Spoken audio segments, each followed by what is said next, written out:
Hello बच्चों, स्वागत है आप सभी का एक बार फिर से मेरे YouTube चैनल में। बच्चों, आज के इस वीडियो में मैंने आपके लिए कक्षा 10वीं की जो 2021-22 की प्रश्न बैंक के कुछ महत्वपूर्ण प्रश्न हैं उनको मैंने प्रस्तुत किया है। और यहाँ पे आप देख लें, सबसे पहले तो इस ब्लूप्रिंट के अकॉर्डिंग आपका पेपर सेट होने वाला है। किस चैप्टर से कितने नंबर के क्वेश्चन पूछे जाने हैं वो पूरा यहाँ दे दिया गया है। तो बच्चों, इस वीडियो को अधिक से अधिक शेयर कर दीजिएगा, अपने दोस्तों को भी शेयर कर दीजिएगा और आपको इस वीडियो के माध्यम से अपनी तैयारी कर लेनी है। तो बच्चों, देरी ना करते हुए आप लोगों के लिए मैं अपना वीडियो प्रस्तुत करता हूं। आज की इस वीडियो में मैंने आपके लिए चैप्टर 1 वास्तविक संख्याएं प्रस्तुत की हैं। तो देख लेते सबसे पहले बहुविकल्पीय प्रश्नों को। तो पहला प्रश्न है 96 और 404 का एचसीएफ होगा। तो इसके लिए आप लोग का जो ऑप्शन है वो ऑप्शन नंबर आपका बी मतलब 4, ये उत्तर सही है। दूसरा है 12-15 का एचसीएफ, तो इसके लिए आप लोग ऑप्शन नंबर ए लगा लें 3। फिर तीसरा है दो संख्याओं का गुणनफल इतना और एलसीएम इतना, तो इसका एचसीएफ कितना होगा। तो इसको आपका उत्तर हो जाएगा ए वाला, उत्तर नंबर 4 है जो वो ए वाला ऑप्शन। चौथा है 4-7 का महत्तम समाप्त वर्ग, तो ये होगा ऑप्शन नंबर ए 1। फिर पांचवा है किसी पूर्णांक m के लिए समपूर्णांक, इसका स्वरूप क्या हो जाएगा 2m हो जाएगा। छठवां वाला जो है संख्याओं 5, 15, 20 के लिए एलसीएम और एचसीएफ का जो रेशो होगा, अनुपात होगा, वो क्या होगा। तो इसका ऑप्शन है डी 12:1। बच्चों, मैं फिर से कहूँगा, इस वीडियो को बहुत अच्छे से देखिएगा और पूरा आपको तैयारी कर लेना है अपने हिसाब से। वीडियो पसंद आए तो वीडियो को लाइक जरूर कर देना। देख लेते हैं अगला प्रश्न, रिक्त स्थान की पूर्ति। तो पहला है भाज्य बराबर होता है भाज्य गुणित भागफल धन शेषफल, तो यहाँ पे उत्तर आ जाएगा क्या शेषफल। फिर दूसरा है 8, 9 और 25 के एचसीएफ का मान क्या होगा। तो देखें यहाँ 8, 9, 25 तीनों एक दूसरे से कहीं कनेक्टेड नहीं है, तो इसके एचसीएफ का मान होगा बच्चों 1। बारी आई सत्य सत्य की। तो सत्य सत्य में जो पहला है बच्चों, ये है यूक्लिड विभाजन प्रमेय का, जो कि क्या है सत्य है। इसमें पहला वाला जो प्रश्न है तीसरे का पहला, ये सत्य होगा। दूसरा वाला जो है एक प्राकृत संख्या का अभाज्य गुणनखंड उसके गुणनखंडों के क्रम को छोड़ते हुए अद्वितीय होता है, तो ये वाला जो है ये भी सत्य है। बात आती है अब यहाँ से प्रश्न नंबर 4 से। तो पूरे 4 से जो प्रश्न आ रहे हैं बच्चों, इनको मैं पूरा सॉल्व करूंगा आपके लिए। वीडियो को बहुत अच्छे से देखिएगा, पसंद आए तो लाइक जरूर कर दीजिएगा। देख लेते हैं हम फटाफट अपने चौथे नंबर प्रश्न के उत्तर। तो बच्चों, यहाँ पे अब हम शुरू करेंगे अपने जो चौथा प्रश्न से, एक शब्द में या एक वाक्य में उत्तर। तो देखें सबसे पहला प्रश्न है 96 और 404 का एचसीएफ ज्ञात करना। कैसे हल करेंगे ये देख लीजिए। हम लगा देंगे यहाँ पे क्या यूक्लिड विभाजन एल्गोरिदम की सहायता से हम यहाँ पे इसका एचसीएफ निकाल देंगे। देखो है जरूर आपके लिए ये एक शब्द में उत्तर पर निकालना तो पड़ेगा, तो आप सीख लेंगे इस तरीके से। ये यूक्लिड विभाजन एल्गोरिदम से आप सॉल्व कर देंगे तो उसका उत्तर आ जाएगा बच्चों 4। अब ये कैसे आएगा, इसके लिए अभी आपको आगे मैं आप समझाने वाला इसी वीडियो में एल्गोरिदम यूक्लिड विभाजन, तो उसमें आप समझ लीजिएगा। तो इस पैटर्न से आप सॉल्व करेंगे तो इसका उत्तर 4 आ जाएगा। इसके अथवा में मतलब प्रश्न क्रमांक किसी का दूसरा था कि क्या था, किसी पूर्णांक p के लिए 2p+1 सम होगा या विषम बतलाइए। तो देखें इस सवाल को हम हल करके बता रहे हैं आपके सामने। ये देखिए लिखा हुआ है किसी पूर्णांक p के लिए 2p+1 का मान सम होगा या विषम। तो देखें इसको कैसे करेंगे। आपको कुछ नहीं करना, ये जो p है ना, यहाँ पे एक बार p बराबर 0 रख के देखो, 1 रख के देखो, 2 रख के देखो, इस तरीके से देखो। सबसे पहले जब 0 रखे, जब यहाँ 0 रखे तो 2 शून्यम 0 धन 1, तो 2 शून्यम तो ये 0 हो गया था। 0 में जब 1 जोड़े तो केवल 1 ही आया, 0+1 = 1। अब एक बार 1 रखे तो क्या रखेंगे 2p+1, जब यहाँ पे 1 रखे p की जगह पे तो 2 एकम 2 धन 1, तो 2 धन 1 हो गया कितना 3। यहाँ पे एक बार p बराबर 2 रखे तो 2 × 2 मतलब 4, 4 धन 1 मतलब 5। इस तरीके से आप ये वैल्यू देखें जो निकल के आ रही हैं, एक बार 1 आ रहा है, एक बार 3 आ रहा है, एक बार 5। और ये क्या है, विषम संख्या है। विषम और सम का फैक्टर तो आपको पता होगा, सम संख्या किसे कहते हैं, विषम संख्या किसे कहते हैं। 2, 4, 6, 8, 10 ये सम कहलाती हैं और 1, 3, 5, 7, 9 ये विषम कहलाती हैं। तो यहाँ पे जो मान आ रहे हैं देखें, 1 आया, 3 आया, 5 आया, ये क्या मिल रही है विषम संख्याएं। आता है उसका उत्तर क्या होगा, इसका मान सम होगा या विषम पूछा था, तो इसका उत्तर होगा बच्चों विषम। बात करते हैं अगले प्रश्न की, जो है हमारा प्रश्न नंबर 5वां। देखें आप प्रश्न नंबर 5वां क्या कह रहा है, संख्याओं 135 और 225 का आपको निकालना है क्या एचसीएफ निकालना है यूक्लिड विभाजन एल्गोरिदम की सहायता से। देखें अब इस सवाल को बहुत अच्छे से आपके सामने मैं प्रस्तुत कर रहा हूँ। ये देखिए 135 और 225 का अब हमें निकालना है क्या एचसीएफ निकालना। तो आपको यहाँ पे एक चीज़ बस देखनी है कि ये जो 225 है, ये जो है ये बड़ा है किससे 35 से। हमेशा इस चीज़ को नोटिस करना है, जो चीज़ बड़ी हो उसको यहाँ पे रखना है और जो चीज़ छोटी हो उसको यहाँ रखना है, ठीक है। तो ये जो बनेगा ये भाज्य बन जाएगा और ये होगा भाजक। अब इसको देखो 135 का 225 में डिवाइड करेंगे तो 1 टाइम जाएगा, क्योंकि 135 दूनी कितने होते हैं बेटा, आपको पता होगा 270। ये 270 होते हैं और जो 270 हैं, ये देखिए 270 है वो 225 से ज़्यादा हो जाएंगे। तो यहाँ पे क्या आ जाएगा, इसको हम डिवाइड करेंगे केवल एक बार, बचा कितना 90 बचा। अब क्या होगा अगली कंडीशन में, ये जो 90 है इसको हम इसी को यहाँ पे उठा के रख देंगे, ठीक है। 90 को हम 90 का भाग देंगे 135 में, तो देखिए कितनी बार जाएगा, 90 कम 90, 135 से 90 गए तो बचे 45। ये देखिए ये कंडीशन कहाँ तक लगाती जानी है। एक चीज़ और देख लें आप इसी वीडियो में, यहाँ पे नीचे हम ये यूक्लिड विभाजन एल्गोरिथम से लिखते जाएंगे और इनके स्टेप लिखते जाएंगे। पहला स्टेप क्या था, ये फॉर्मूला लगता है, कौन सा फॉर्मूला लगता है, भाज्य बराबर भाजक गुणित भागफल धन शेषफल। देखें ये वाला फॉर्मूला लगेगा, भाज्य बराबर भाजक गुणित भागफल धन शेषफल, ये फॉर्मूला लग जाएगा। तो यहाँ इसी क्रम से हम जमा लेंगे। देखिए यहाँ पे ये देखिए पहली कंडीशन क्या थी, ये रहा भाज्य, तो ये लिख दिए भाज्य, भाजक 135, ये 135, भागफल आया 1, तो ये 1 लिख दिए, शेषफल 90 आया था, ये 90 आया था, तो यहाँ शेषफल हो गया ये। तो पूरे इस पैटर्न में हमने जमा लिए। अब अगली कंडीशन में क्या हो जाएगा, अगली बार बन जाएगा ये भाज्य, ये हो जाए भाजक और ये हो गया भागफल, ये शेषफल, ये आ गया। इसको स्टेप को भी ऐसा लिख दिए। फिर हम 45 अब हो जाएगा हमारा क्या, भाजक हो जाएगा और भाज्य बन जाएगा 90, ठीक है। तो 45 का हम डिवाइड करेंगे तो 2 बार जाएगा, 45 दूनी होते हैं 90, तो 90 से 90 ये कट गए, कैंसिल हो गए। तो बच्चों ये हमें तब तक हल करना है जब तक यहाँ पे हमें शेषफल 0 ना मिल जाए। ये जो हमारा शेषफल है ये हमें अगर 0 प्राप्त होता है, शेषफल 0 प्राप्त हुआ यहाँ पे हमें, ये हो गया शेषफल 0 प्राप्त हुआ, तो यहाँ पे उत्तर अपन समाप्त कर सकते हैं। तो अतः अभीष्ट HCF क्या होगा, 45 होगा। क्यों होगा 45, क्योंकि 45 ही वो संख्या थी जिसके कारण यहाँ पे शेषफल 0 आ गया, तो ये होगा HCF। अतः आपका इस पूरे प्रश्न का उत्तर क्या हो जाएगा, ये आ जाएगा 45। आपको इसी पैटर्न से 867 और 255 का भी HCF निकालने का प्रयास करना है। इसके बाद बात करते हैं बच्चों हम अगले प्रश्न की। अगला प्रश्न है 7वां प्रश्न। 7वां प्रश्न आपके सामने ये पूरा लिखा हुआ है, इसको आप देख लें। क्या कह रहे हैं, एक मिठाई विक्रेता के पास 420 काजू की बर्फियां और 130 बादाम की बर्फियां हैं। वह इनकी ऐसी ढेरियां बनाना चाहता है कि प्रत्येक ढेरी में बर्फियों की संख्या समान रहे और ये ढेरियों की बर्फियों की परात में न्यूनतम स्थान घेरें। इस काम के लिए प्रत्येक ढेरी में कितनी बर्फियां रखी जा सकेंगी। तो देखें इसको हम आपके सामने यहाँ सॉल्व कर रहे हैं दिए गए प्रश्न में। अब इस प्रश्न में क्या हो रहा है, 420 क्या रही काजू की बर्फियां और 130 बादाम की थी। तो जो काजू की बर्फियां ज़्यादा थी तो 420 को हमने यहाँ रख दिया। 420 जो है उसकी वैल्यू क्या है, 130 से बड़ी हुई है। तो हम यहाँ पे लगाएंगे यूक्लिड विभाजन एल्गोरिदम। यूक्लिड विभाजन एल्गोरिदम की सहायता से आप इसको सॉल्व करेंगे। कैसे सॉल्व करना है अभी मैंने आप लोगों को बताया। देखें आप लोग इस तरीके से आप यहाँ पे कर देंगे। देखिए ये पूरा 130 को 420 से डिवाइड करेंगे तो 13 दिया, 39 390 बार 390, 420 में से 390 गए तो 30 बचे। अब ये बन गया हमारा भाजक, ये हो गया भाज्य। तो इसको हम करेंगे सॉल्व, ठीक है। तो 130 को जब हम डिवाइड करेंगे तो 30 का टेबल कितनी बार 4 टाइम पढ़ेंगे, 30 चौके 120, ये आ गया, बचा 10 बन गया अब हमारा भाजक और ये हो गया भाज्य। तो 10 का 30 में करें तो 10 दिया 30, ये हो गया। यहाँ शेषफल हमारा 0 आ गया। शेषफल जब 0 मिल गया तो बच्चों यहाँ पे क्या हो जाएगा, वो कंडीशन जिसने कि शेषफल 0 लाई वो होगा हमारा HCF यहाँ पे, ठीक है। इस प्रश्न को देखें, इसी की कंडीशन हमने लिख दी पूरी, यहाँ पे आप देख सकते हैं इसको, ठीक है। ये लिखा हुआ है यूक्लिड विभाजन एल्गोरिथम की सहायता से इस प्रश्न को क्रमबद्ध रूप से हम हल करेंगे। पूरा पैटर्न आपको इसी पैटर्न से लिख देना है। और ये यूक्लिड विभाजन एल्गोरिथम से कौन सा फॉर्मूला लगाना है, फिर से आपको बता दें कौन सा, ये वाला, भाज्य बराबर भाजक गुणित भागफल धन शेषफल। ये भाज्य, ये भाजक, ये भागफल, ये शेषफल। इस पैटर्न को लगा के आपको इसको सॉल्व कर देना है। जब आप पूरा सॉल्व करेंगे यहाँ शेषफल 0 मिलेगा और 0 किसकी कंडीशन से मिला, इस 10 की वजह से। तो इसका HCF क्या आएगा 10। तो आप लिख दोगे प्रत्येक ढेरी में बर्फियों की संख्या 10 होगी। तो ये हो गया हमारे 7वें प्रश्न का उत्तर। अब इसी चेक के जैसा बच्चों प्रश्न नंबर 8वां है। 8वां प्रश्न क्या कह रहा है?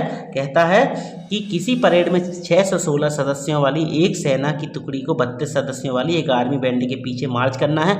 पूरा प्रश्न आपके सामने है, इसको आप इसी पैटर्न से पूरा जमा लीजिएगा। ये जो ऐसा पैटर्न ये बना है और इसी पैटर्न से आपको इसको हल कर लेना है। आशा करते आपसे बन जाएगा। बच्चों आपको करके देखना है, प्रैक्टिस कीजिए, क्योंकि आपकी आवश्यकता है, आपको आविष्कार करना पड़ेगा, क्योंकि एग्जाम आपके हैं, आप लोग सीखें। मैं एक प्रकार का सवाल बताऊंगा, दूसरा आपको करना है। फिर भी अगर ना बने तो मैं आपकी सेवा के लिए पूर्ण तरीके से तत्पर रहूंगा, मैं आपको समझाऊंगा। मगर बेटा आखिरी ऑप्शन होगा मैं, पहले आपको हल करना पड़ेगा। 9वें प्रश्न देख लेते हैं, बहुत अच्छा प्रश्न है। प्रश्न 9वां क्या कह रहा है कि दर्शाइए कि प्रत्येक धनात्मक सम पूर्णांक 2q का रूप होता है तथा प्रत्येक धनात्मक विषम पूर्णांक 2q+1 का रूप होता है। बहुत अच्छे से देखिएगा, बहुत अच्छे से मैंने आपको एक्सप्लेन किया है। 9वां प्रश्न ये लिखा है, सॉल्व करेंगे। अब आप सबसे पहले क्या लिखेंगे कि यूक्लिड विभाजन प्रमेयिका के कथन से हम क्या जानते हैं कि a बराबर होता है bq+r। a बराबर कितना होता है? bq+r, जहां पे r जो है उसकी वैल्यू 0 के बराबर होती है और b से छोटी होती है। ये होता है यूक्लिड विभाजन का प्रमेय का कथन। अब प्रश्न क्या कह रहा था कि दर्शाइए कि प्रत्येक धनात्मक सम पूर्णांक के लिए इतने इतने का मान इतना होता है, जहां q कोई पूर्णांक है। हमने क्या मान लिए? माना यहाँ a कोई धनात्मक पूर्णांक है, क्योंकि प्रश्न में बोला था धनात्मक पूर्णांक, तो यहाँ पे हमने मान लिए माना a कोई धनात्मक पूर्णांक है एवं b बराबर 2। 2 क्यों लिए b बराबर? क्योंकि यहाँ इस प्रश्न में देखो 2q आ रहा था और इस प्रश्न में देखो q के साथ b है, यहाँ हमें 2 लगाना है, इसलिए हम b बराबर 2 रख दिए। तब यूक्लिड प्रमेयिका से, यूक्लिड प्रमेयिका में हमने यहाँ पे अगर रख दें इसके मान को, क्या रखते हैं? b बराबर 2 रख दें, तो ये क्या बन जाएगा? a बराबर b की जगह पे 2 रखे तो हो जाएगा 2q+r। ये आ गया 2q+r, जहाँ पे q की जो वैल्यू है वो क्या है? बड़ी है, बराबर है 0 के। मतलब जो q का मान होगा 0 भी आ सकता है या 1 2 3 4 कुछ भी आ सकता है, ठीक है। अब यहाँ पे कंडीशन क्या थी? b बराबर 2 माने थे, ये कंडीशन है। 0 is less than equal to, यहाँ पे क्या है? 0 मतलब जो r की वैल्यू है वो 0 के बराबर है और b से छोटी है। और b का मान कितना था? 2 था बच्चों यहाँ पे। और r की वैल्यू क्या बोल रहे हैं? 0 के बराबर है और 2 से छोटी होगी, क्योंकि b का मान 2 है, 2 से छोटी। तो 0 के बराबर और 2 से छोटी, तो 0 के बराबर और 2 से छोटी कौन सी होगी? 0 के बराबर होगी 0 और 2 से छोटी होगी 1। तो r की वैल्यू हम 0 रखेंगे या फिर 1 रखेंगे। तो अब हम क्या करें बच्चों? समीकरण 1 में देखें आप, यहाँ पे समीकरण 1 में r बराबर 0 रख दो। समीकरण 1 ये था, यहाँ पे एक बार r बराबर 0 रख दो 0। जब 0 रखे तो आ गया कितना? 2q+0, और 2q+0 मतलब 2q भी आया। एक बार आप r बराबर 1 रख दो, समीकरण 1 में रख दें। 1 रखे तो क्या आ गया? a बराबर 2q+1, मतलब कि ये आ गई कंडीशन। अब स्पष्ट है कि a बराबर 2q है। अगर यहाँ पे a बराबर 2q अकेला है तब समपूर्णांक का रूप है। कैसे समपूर्णांक? क्योंकि 2 एक सम संख्या होती है। अब यहाँ पे अगर q की जगह 1 रखा जाए तो 2 एकम 2, q की जगह 2 रखा जाए तो 2 दूनी 4, q की जगह 3 रखा जाए तो 2 तिया 6। हर बार आप देखो सम संख्या ही मिल रही है, धनात्मक समपूर्णांक होगा। साथ ही a बराबर 2q+1, अब यहाँ पे अगर 1 रख रहे तो 2 दूनी 2 एकम 2 धन 1 मतलब 3 आ रहा। यहाँ 2 रख रहे तो 2 दूनी 4 धन 1 मतलब 5 आ रहा।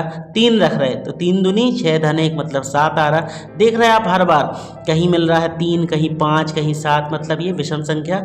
अतः ये क्या हो गई? कंडीशन हमारी पूर्ण हो गई, जो कि ये प्रश्न ने कहा था। क्या कहा था प्रश्न ने?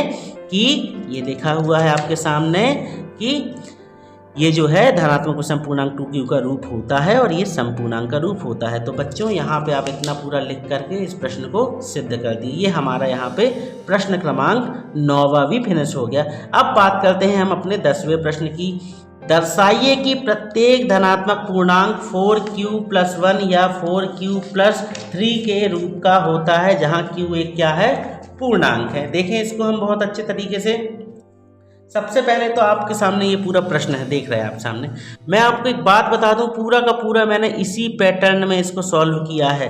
देखें आप, ये इसी पैटर्न में पूरा का पूरा देखें आप बहुत अच्छे से।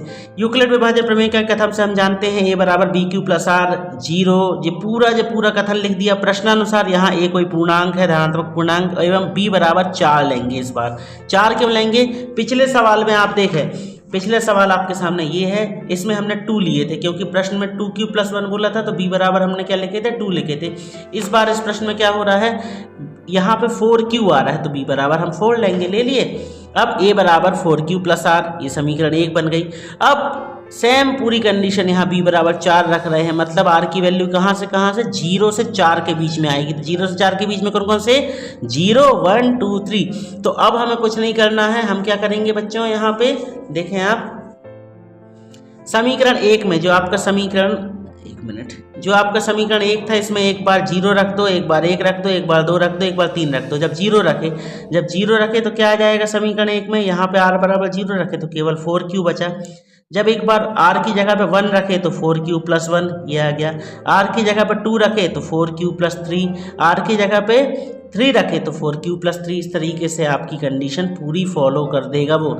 अब इसमें एक चीज़ और देखें आप, अर्थात प्रत्येक धनात्मक सम पूर्णांक, सम कंडीशन कहाँ कहाँ मिलेगी, यहाँ पे मिलेगी सम की कंडीशन और यहाँ पे मिलेगी। कैसे, देखो यहाँ पे मान लो 1 रख रहे तो 4 एकम 4, A का मान कितना मिल रहा है 4। ऐसे यहाँ पे 1 रख रहे तो 4 एकम 4, 4 और 2 6, मतलब इनमें बस। जबकि यहाँ आप रख के देखो 1 रखो तो 4 एकम 4, 4 और 1 5, मतलब कि 4Q और 4Q प्लस 2 जो होगा वो समपूर्णांक का रूप होगा और 4Q प्लस 1 और 4Q प्लस 3 क्या होगा, विषम पूर्णांक का, धनात्मक विषम पूर्णांक का रूप होगा।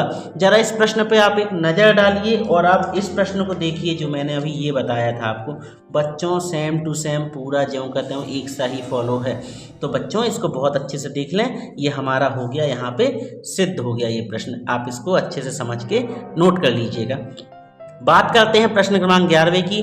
संख्या 140 को अभाज्य गुणनखंडों के रूप में व्यक्त कीजिए और उसी के नीचे लिखा हुआ है संख्या 156 को अभाज्य गुणनखंडों के रूप में व्यक्त कीजिए। तो देखें इसका सॉल्यूशन आपके सामने, कुछ नहीं करना, 140 लिखे, इसके गुणनखंड तोड़ दिए, फैक्टर तोड़ दिए। 156 लिखे, माफ़ कीजिए ये अच्छे से लिख दें, 156 लिखे, इसके फैक्टर तोड़ दिए। अब 140 गुणनखंड तोड़ते आपसे बन जाते होंगे, बहुत इजी काम है बच्चों। यदि आप 10th क्लास में तो गुणनखंड तो आपसे बनते होंगे। अभिष्ट गुणनखंड कितने आए 140 के, 2 गुणित 2 गुणित 5 गुणित 7, मतलब 2 कितनी बार आया 2 बार, तो आप लिख दो 2 की घात 2। 5 कितनी बार आया 1 बार, तो 5 की घात 1। 7 कितनी बार आया, तो 7 की घात 1। ऐसे यहाँ पे भी आपको दूसरा प्रश्न भी करके दिखा दे रहा हूँ। 2 गुणित 2, 2 कितनी बार आया था 2 बार, तो 2 की घात 2। 3 कितनी बार आया 1 बार, और 13 कितनी बार आया 1 बार। ये होता है बच्चों अभाज्य गुणनखंड का रूप। ये पूरे आपको 11वां और 12वां दोनों प्रश्न मैंने इसी एक प्रश्न में कंप्लीट कर दिए। बात करते हैं प्रश्न 13वें की। 13वां प्रश्न देखें, लिखा हुआ है संख्या 6 और 20 का अभाज्य गुणनखंड विधि से आपको क्या निकालना है, HCF निकालना है और LCM ज्ञात करना है। देखें आपके सामने यहाँ है प्रश्न पूरा, ये क्या लिखा हुआ है, संख्या 6 और 20 का। तो आपने देखा 6 और 20 के आपने सबसे पहले गुणनखंड तोड़े, ये गुणनखंड तोड़ दिए, 2 गुणित 3 20 के तोड़े, 2 दूनी 4 और 5 20, ये आ गया। अब हमें HCF निकालना। अब बच्चों बहुत अच्छे से देखिएगा HCF और LCM क्या होते हैं। तो HCF मतलब होता है बेटा जो चीज़ दोनों में मिले। तो देखिए दोनों में क्या मिल रहा था, ये 2 मिल रहा था दोनों में, और कुछ मिल रहा है, ये 3 यहाँ है पर यहाँ नहीं है, ये 5 यहाँ है पर यहाँ नहीं है, ये 2 यहाँ तो है मगर यहाँ पे एक जो 2 था वो तो मैच हो गया, बाकी कुछ नहीं मिल रहा। तो HCF आएगा, केवल 2 आ गया HCF। और बात आई LCM की, तो LCM निकालने की ट्रिक आपको मैं बता रहा हूँ। सबसे पहले आप देखें 2 सबसे ज़्यादा बार कितनी बार आया है, कितनी बार आया है 2 बार, तो ये लिख दो।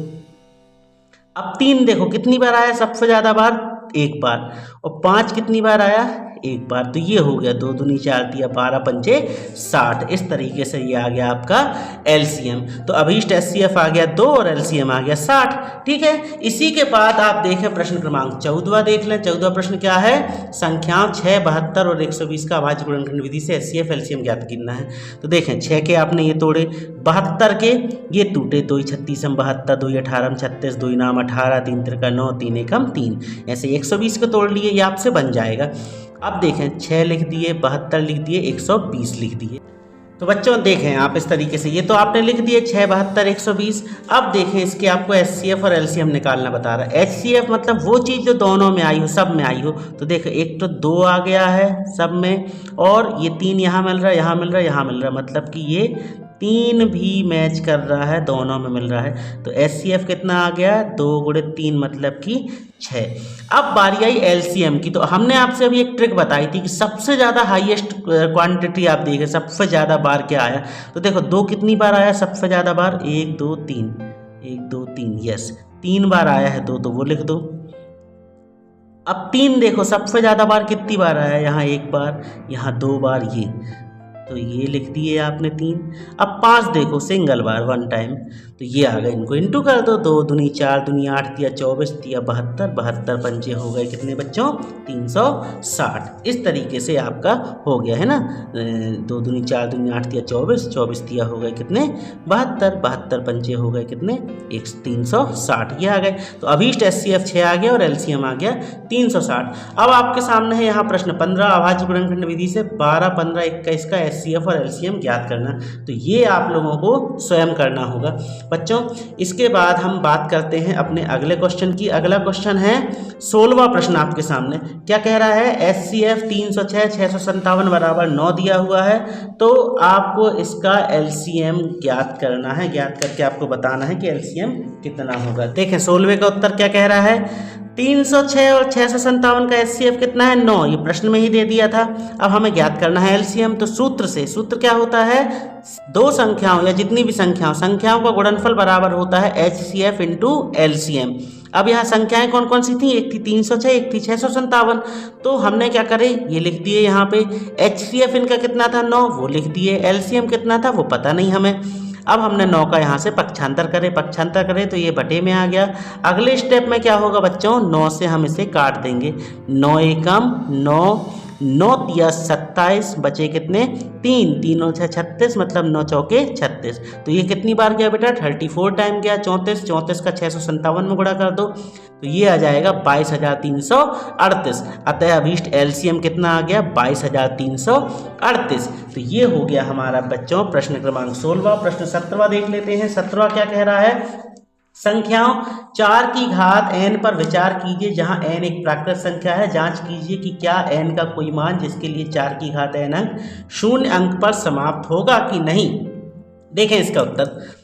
प्रश्न में सबसे पहले तो बात कर रही थी कि यदि किसी प्राकृत संख्या n के लिए 4 की घात n अंक 0 पर समाप्त होती है, देखते जाना, तो वह 5 से विभाज्य होगी, क्योंकि 5 के टेबल जो होते हैं उसमें क्या होता है, अगर 0 आता है, देखें 5 का टेबल आपको मालूम होगा, 5 का टेबल में आपको पता है क्या होता है। देखें 5 एकम 5, 5 दूनी 10, 5 तिया 15, 5 चौके 20, ये चलते हैं, ठीक है, 5 25। देखिए हर बार 5 0 5 0 5 यही आता रहता है। अब यहाँ बोल रहे हैं कि अगर लास्ट में 0 आ रहा है तो वो 5 से डिवाइड होगा, डेफिनेटली होगा, अर्थात 4 की घात n के गुणनखंड में 5 आएगा, जो कि संभव नहीं है। क्यों नहीं है संभव, क्योंकि देखो 4 की घात n को हम क्यों लिख सकते हैं 2 गुणित 2 की घात n।